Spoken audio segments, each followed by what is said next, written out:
नमस्कार दोस्तों, एक बार फिर से आप सभी लोगों का बहुत बहुत स्वागत है। और आज की इस वीडियो के अंदर अपने डिस्कस करेंगे कि हम टेली प्राइम सॉफ्टवेयर के अंदर पर्टिकुलर डे बुक में जाके हमें स्पेसिफिक एक कोई वाउचर देखना तो अपनी किस तरीके से देख सकते हैं, और उन्हीं वाउचर्स के अंदर हमें कुछ अगर वाउचर्स डिलीट करने हो और या फिर रिमूव करने हो तो हम किस तरीके से कर सकते हैं। डाटा डिलीट करने से क्या होता है, डाटा रिमूव करने से क्या होता है। अगर हमने कोई गलती से कोई डाटा को रिमूव कर दिया तो अपने उसको स्टेप बाय स्टेप रिस्टोर किस तरीके से कर सकते हैं। और हमें एक साथ काफ़ी सारे वाउचर को सिलेक्ट करना हो तो हम पर्टिकुलर उनको सिलेक्ट किस तरीके से कर सकते हैं।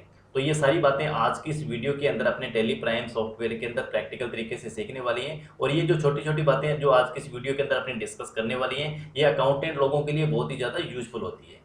वीडियो को अगर आपने पूरा देख लिया तो आपको पता चल जाएगा कि वास्तव में ये फीचर हमारी लाइफ के अंदर यानी कि अकाउंटिंग लाइफ के अंदर बहुत ज़्यादा यूजफुल हो सकते हैं।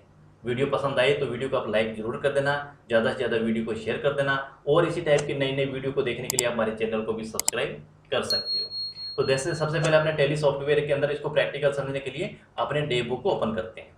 तो फर्स्ट टाइम अगर अपने डे बुक को ओपन करेंगे तो हमारे पास में जो लास्ट डेट की जो एंट्री ट्रांजेक्शन होती है वो हमारे सामने ओपन हो जाती है।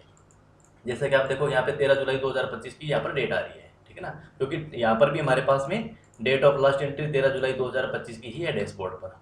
और उसके बाद डे बुक पर गई और हमने F2 करके यहाँ पर मैंने डेट हटा दी। तो जैसे अगर मैं F2 करके डेट हटाऊंगा तो पूरे साल की जो ट्रांजेक्शन होगी, जैसे यहाँ पर आ गया एक टाइम पीरियड 1 अप्रैल 25 से लेकर 13 जुलाई 2025 तक, यानी कि पूरी ट्रांजेक्शन सामने ओपन हो जाएगी। और इस डे बुक के अंदर हमने जितने भी वाउचर यूज किए हैं, जैसे कि पेमेंट वाउचर है, सेल वाउचर है, रिसिप्ट है, क्रेडिट नोट है, डेबिट नोट है, जर्नल कॉन्ट्रैक्ट, जितने भी वाउचर किए हैं वो सारे के सारे एक साथ आपको इस डे बुक के अंदर देखेंगे। लेकिन अब हमें चाहिए भी हम पर्टिकुलर किसी एक वाउचर को देखना चाहते हैं, यानी कि हम ये देखना चाहते हैं कि टोटल हमारी सेल कितनी हुई है। ये हम सेल को देख सकते हैं, पर्टिकुलर अपने खाली पेमेंट को भी देख सकते हैं, क्योंकि डे बुक के अंदर तो आपको सारे ये मिक्स के अंदर दिखाई देंगे। तो अगर आपको हमें पर्टिकुलर एक वाउचर को देखना तो यहाँ पर आपको वाउचर टाइप के ऑप्शन पे जाना है, या कीबोर्ड से आप शॉर्टकट F4 बटन भी प्रेस कर सकते हो। तो जैसे मैंने F4 बटन प्रेस किया तो मेरे पास में यहाँ पर वाउचर की लिस्ट आ जाएगी। अब इसके अंदर जो भी मेरे को वाउचर चेक करना है, जैसे मेरे को सेल चेक करनी है तो मैंने सेल को यहाँ से सिलेक्ट कर लिया, एंटर बटन प्रेस कर दिया। तो अब इसके अंदर क्या होगा, यहाँ तक जितनी भी मेरे पास में ये सेल वाउचर है तो उन सेल वाउचर की टोटल हमारे सामने ये लिस्ट आ जाएगी, ठीक है ना। यानी कि 1 नंबर इनवॉइस से लेके और ये 24 नंबर तक ये हमारे पास में इनवॉइस है, इनवॉइस की डिटेल आ गई। और यहाँ अगर अपने टोटल की बात करें, ये टोटल हमारे पास में सेल इनवॉइस का टोटल भी है, यानी कि 7,247 रुपये की टोटल हमारे पास में सेल हुई है। तो अगर हमें इसके अंदर कुछ एक ऐसा डाटा अगर हमें हटा के देखना हो, कई बार कैसा होता है भी, जैसे अभी आपने ये देखा होगा भी हमारे पास में 1 अप्रैल से लेके और 13 जुलाई तक की सेल हमारे पास आ गई, लेकिन हम ये चाहते हैं भी पर्टिकुलर किसी एक दिन का डाटा हमें यहाँ पर नहीं चाहिए।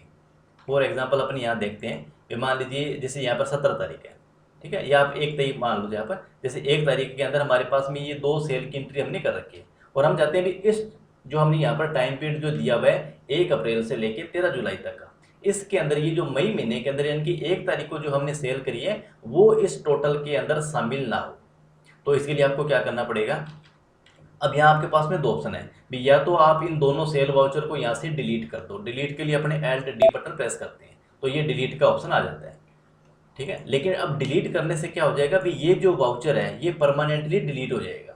लेकिन हमें डिलीट नहीं करना है, केवल एक बार सेल का टोटल ही में चेक करना है भी, एक बार टेम्परेरी रूप से इसको यहाँ से हटाना है। तो उसको अपने बोलते हैं लाइन को रिमूव करना, ठीक है। और डिलीट का मतलब हो गया भी, डिलीट से आपका ये सेल के टोटल पे तो इफेक्ट पड़ेगा ही पड़ेगा, इसके साथ साथ आपका ये जो सेल वाउचर वो परमानेंटली डिलीट हो जाएगा। अगर इसी वाउचर को आप वापस लाना पड़ेगा तो आपको सेल वाउचर में जाके इसकी एंट्री दोबारा करनी पड़ेगी, लेकिन ऐसा काम हमें करना नहीं है। तो इसके लिए हमें क्या करना पड़ेगा, ये 1 तारीख की जो भी हमारे पास में 2 ट्रांजेक्शन है सेल की, इसको अपने सेलेक्ट करेंगे। देखो अब सेलेक्ट करने का ऑप्शन क्या होता है भी, आपको जितने भी डाटा सेलेक्ट करने हैं इसके अंदर कई ऑप्शन होते हैं, ठीक है। जैसे आप देखोगे ये 2 लाइनें मेरे पास में इस तरीके से सिलेक्ट होगी, तो आपको करना क्या होगा, जो भी लाइन आपको सिलेक्ट करनी है उसके ऊपर जाके आप शिफ्ट बटन से आप नीचे बटन प्रेस करते जाओगे, आपके सारी के सारी ये जो भी आप लाइन सेलेक्ट करना चाहो सारी की सारी लाइनें जो सेलेक्ट हो जाएगी। अगर आप एक एक करके हटाना चाहोगे तो आप एक एक को सिलेक्ट करके यहाँ से स्पेस बार से हटा भी सकते हो, ठीक है ना। तो अगर आपको एक एक सिलेक्ट करना है तो आपको क्या करना है, कीबोर्ड से स्पेस जो बार बटन होता है स्पेस वाला, उसको आप सेलेक्ट कर लो। जैसे मैंने इन दोनों को यहाँ से सिलेक्ट कर दिया, और मैं चाहता हूँ भी ये दोनों सेल वाउचर मेरे इस दो टोटल के अंदर शामिल ना हो, तो मैं यहाँ से इनको क्या करूँगा, रिमूव कर दूंगा। तो रिमूव करने के लिए मेरे को क्या करना पड़ेगा, जैसे मैंने यहाँ पर ये दोनों वाउचर को सिलेक्ट कर लिया, और रिमूव के लिए कंट्रोल आर की शॉर्टकट यूज आपको करनी होती रिमूव लाइन के लिए। जैसे मैंने कंट्रोल आर बटन प्रेस कर दिया। एक बार आपको मैं वाउचर भी दिखा देता हूँ। भी वाउचर मेरा है यहाँ पर, एक तो 20 नंबर वाउचर है और एक मेरा 16 नंबर वाउचर है। ठीक है, तो मैं कंट्रोल आर बटन प्रेस करूँगा और उसके बाद में ये मेरा एक तारीख के अंदर, जो एक तारीख के अंदर मेरे दोनों डाटा थे वो दोनों के दोनों मेरे रिमूव हो गए, क्योंकि मैंने दोनों में को मैंने एक साथ ही सेलेक्ट किया था। तो दोनों के दोनों आप देखोगे यहाँ से 20 नंबर और 16 नंबर दोनों डाटा यहाँ से रिमूव हो गया। तो जैसे रिमूव हो गया तो ये जो मेरी सेल की जो ट्रांजेक्शन है वो भी कम हो गई। तो रिमूव का मतलब होगा एक बार हमने टेम्परेरी रूप से यहाँ पर इसको हटा दिया। अगर अभी उसको अपने 16 नंबर वाउचर को और 20 नंबर वाउचर को वापस देखना है तो यहाँ एक ऑप्शन आता है आपके पास में रिस्टोर लाइन का, जिसकी शॉर्टकट कमांड क्या आती है, कंट्रोल यू के साथ में। तो जैसे मैंने कंट्रोल यू बटन प्रेस किया तो आप देखोगे एक ट्रांजेक्शन मेरे सामने आ गई, 16 नंबर वाउचर आ चुके हैं। ठीक है, और एक बार वापस मैं फिर वापस कंट्रोल आर बटन प्रेस करूंगा मैं, तो यहाँ पर आप देखोगे क्या हो गया, रिमूव हो गया। और वापस लाने के लिए कंट्रोल यू। तो जैसे मैं कंट्रोल यू बटन प्रेस किया तो स्टेप बाय स्टेप जितने हमने रिमूव किए थे उतने के उतने ये वाउचर है जो वापस आते रहेंगे। अब एग्जांपल के लिए आपको मैं स्टार्टिंग पे एक बार दिखा देता हूँ। जैसे मेरे पास में 1 2 3 4 ये सारा सीरीज है नंबर है, तो अपने को 3 4 और 5 ये दो वाउचर अपने को यहाँ से रिमूव करने हैं। तो 3 को सिलेक्ट कर लिया, 4 को कर लिया और 5 को भी कर दिया। तो मैंने 3 को एक साथ सिलेक्ट कर दिया और मैं कंट्रोल रिमूव करना है, हटाना यहाँ से, तो कंट्रोल आर बटन प्रेस कर दूंगा। तो जैसे कंट्रोल आर बटन प्रेस करूंगा आप देखो सेल की अमाउंट है जो चेंज होगी। और यहाँ आप देखोगे तो वो वाउचर नंबर 1 2 के बाद में सीधा 6 नंबर आ गया, क्योंकि हमने 3 4 5 को रिमूव कर दिया है। तो अब वापस रिस्टोर करना है तो अपने क्या करेंगे, कंट्रोल के साथ बटन यू करेंगे और यू बटन प्रेस करेंगे। यू के अंदर देखोगे आप सबसे लास्ट के अंदर रिमूव कौन सा हुआ था, 5 नंबर, तो 5 नंबर वापस रिस्टोर हो गया। वापस अपने इसको कंट्रोल यू करेंगे तो आप देखोगे वापस यहाँ पर 4 नंबर भी आ गया। फिर वापस मैं कंट्रोल इसको यू करूँगा तो ये 3 नंबर भी आ गया। तो जैसे ही 3 नंबर आ गया तो टोटल मेरे यहाँ पर सेल भी उतनी की उतनी वापस होगी। तो अगर आपने डिलीट कर दिया तो वो परमानेंटली डिलीट हो जाएगा। तो इसी तरीके से अगर आपको एक साथ डाटा रिमूव मतलब सेलेक्ट करना है तो आप शिफ्ट बटन का प्रेस करके और अपना कीबोर्ड का जो अप डाउन लेफ्ट राइट की जो नेविगेशन की होती है आप उसको यहाँ से नीचे अप डाउन करते रहिए, वो डाटा सेलेक्ट होता रहेगा। वापस ऊपर लेके जाना तो शिफ्ट बटन आप प्रेस रखिए और वापस आप ऊपर भी जा सकते हो। और बीच बीच के अंदर आपको करनी है, जैसे मान लीजिए आपको ये 2 नंबर वाउचर करना है, उसके बाद में फिर ये 12 नंबर वाउचर करना है, तो आप 12 नंबर को स्पेस बार से बटन प्रेस कर दीजिए। 17 नंबर हटाना है तो 17 नंबर को कर दीजिए। जैसे आपने ये 3 को सिलेक्ट कर दिया, इन 3 को एक बार आपको हटा के चेक करना है तो आप यहाँ से रिमूव करना है तो कंट्रोल आर बटन प्रेस कीजिएगा। तो जैसे आपने कंट्रोल आर बटन प्रेस किया, जो जो आपने लाइन को सिलेक्ट कर रखा तो जो जो वाउचर नंबर सिलेक्ट किया होता वो रिमूव हो जाएगा। और जैसे अपने कंट्रोल यू करेंगे तो ये स्टेप बाय स्टेप है जो आपका डाटा वापस रिस्टोर भी होता रहेगा। और इसी तरीके से अगर मान लीजिए आपको कोई डुप्लीकेट वाउचर तैयार करना है, डुप्लीकेट वाउचर का मतलब क्या बन गया, जैसे आपका ये 24 नंबर इनवॉइस है, आप वो सेम जैसे एंटर करते हैं, मान लीजिए ये आपके पास में आपने एक सेल इनवॉइस बनाया है और ये सेम इनवॉइस ही आपको किसी दूसरे कस्टमर को भी देना है। ठीक है, आइटम सेम है, ठीक है, क्वांटिटी भी सेम है, रेट भी सेम है, सब कुछ है, लेकिन आपको ये कस्टमर का नाम ही बदलना है यहाँ पर। तो इसके लिए आप क्या करोगे, इसी की आप कॉपी कर लेंगे। जैसे अपने वर्ड एक्सेल के अंदर कंट्रोल सी से अपने कॉपी कर लेते हैं तो यहाँ पर भी अपने इसकी डुप्लीकेट बना सकते हैं। तो देखो अगर आप डुप्लीकेट बनाना चाहोगे तो डुप्लीकेट वाउचर की कमांड क्या पर आपको ये टू वाला यानी कि जिसके ऊपर @ का निशान होता है वो आपको सेलेक्ट करना है। तो यहाँ पर एल्ट के साथ में आपको 2 बटन प्रेस करना है तो इसकी कॉपी होगी। देखो आपको वापस दिखा देता हूँ मैं। तो अभी देखो ये 24 नंबर वाउचर है, ठीक है। तो जैसे मैंने इसकी कॉपी करूंगा तो ये 25 नंबर ऑटोमेटिक हो जाएगा, 24 तो रहेगा, 24 की कॉपी बन के ये 25 नंबर में कन्वर्ट हो जाएगा। मैंने एल्ट के साथ में 2 प्रेस किया तो आप देखोगे यहाँ पर ये 2 आ गया।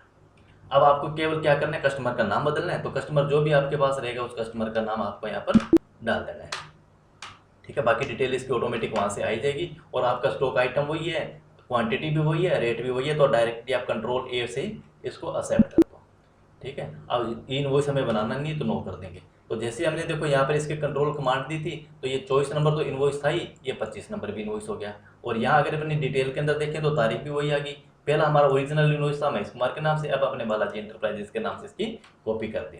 तो यानी कि अगर आपको टाइम बचाना है तो इसी तरीके से हमें शॉर्टकट प्रैक्टिकल अकाउंटिंग के अंदर हमें इस टाइप की प्रैक्टिस हमें करके देखनी होती है ताकि हमारा टाइम बचे। अगर हम इसी वाउचर को अपने दोबारा जाते करने के लिए तो हमें नाम, क्वांटिटी, रेट सब कुछ हमें वापस जो डालना पड़ता, तो इससे आपका टाइम भी बच सकता है, इससे आपकी अकाउंटिंग करने की जो स्पीड है वो भी और ज़्यादा इंक्रीज हो सकती है। इसी तरीके से अगर आप बीच के अंदर ही अगर आपको वाउचर को इंसर्ट और करना है, ठीक है ना, यानी कि आपको नए सिरे से आपको बनाना है, तो दूसरा तरीका, पहला तरीका आपका क्या होगा कि आप यहाँ जाओगे, वाउचर में जाओगे, फिर यहाँ से आप सेल को वाउचर को सिलेक्ट करोगे। तो फर्स्ट तरीका आपको वही डे बुक पर रहते हुए आपको क्या करना है, जैसे आपने सिलेक्ट कर लिया, वापस है 4 मैंने सिलेक्ट किया, सेल वाउचर को सिलेक्ट कर लिया, ठीक है, और आपको यहीं रहते हुए आपको वाउचर करना है, इंसर्ट करना है। तो आपको देखो यहाँ पर इसके अंदर एक शॉर्टकट कमांड भी दी हुई है Alt I की, यानी कि इंसर्ट वाउचर का। तो आपको Alt I बटन प्रेस करना है, तो आप यहीं इंसर्ट कर दोगे। जैसे आपने इंसर्ट किया तो आप देखोगे ये 26 नंबर इनवॉइस आपका ऑटोमेटिक आ जाएगा। आप यहीं रहते सेल वाउचर की एंट्री कर सकते हो। आपको मेन पेज यानी कि गेटवे ऑफ टैली पे जाने की जरूरत नहीं है, वहाँ से वाउचर पे जाने की जरूरत नहीं है, डायरेक्ट यहीं रहते आप वाउचर को इंसर्ट जो कर सकते हो। और यही तरीका अगर आपने यहाँ पर डिलीट करना है, जैसे आपको ये वाउचर अभी हमने जो डेमो के रूप में बनाया था 25 नंबर इनवॉइस, ये आपको नहीं चाहिए, तो आपको क्या करना पड़ेगा, Alt D बटन प्रेस करना है, ठीक है, और आपको वाई पे क्लिक कर देना, या आप इंटर बटन प्रेस कर सकते हो। तो वो वाउचर अब आपका परमानेंटली डिलीट हो चुका है। अब वो आपका डाटा एक बार इसके अंदर रिस्टोर तब तक नहीं होगा जब तक आप टैली सॉफ्टवेयर के अंदर डिलीट डाटा को रिकवर करने का TDL इंस्टॉल आप नहीं कर लेते। तो अगर आपको चाहते हैं भी हमारा जो डाटा, अगर गलती से कोई आपने वाउचर को डिलीट कर दिया परमानेंटली Alt D के साथ, और उस वाउचर को वापस आपको लेके आना है, तो आप हमारे चैनल पर आपको इसका वीडियो मिल जाएगा। उसके अंदर एक रिसाइकल बिन की एक TDL फाइल होती है जो कि हमें टैली सॉफ्टवेयर के अंदर इंस्टॉल करनी होती है। तो उसके अंदर आप जो डाटा डिलीट किया वो डाटा वापस जो रिस्टोर भी कर सकते हो। वीडियो अगर आपको यूजफुल लगी है तो वीडियो को आप लाइक जरूर कर देना। वीडियो लगी कैसी आप कमेंट करके भी आप जरूर बताना।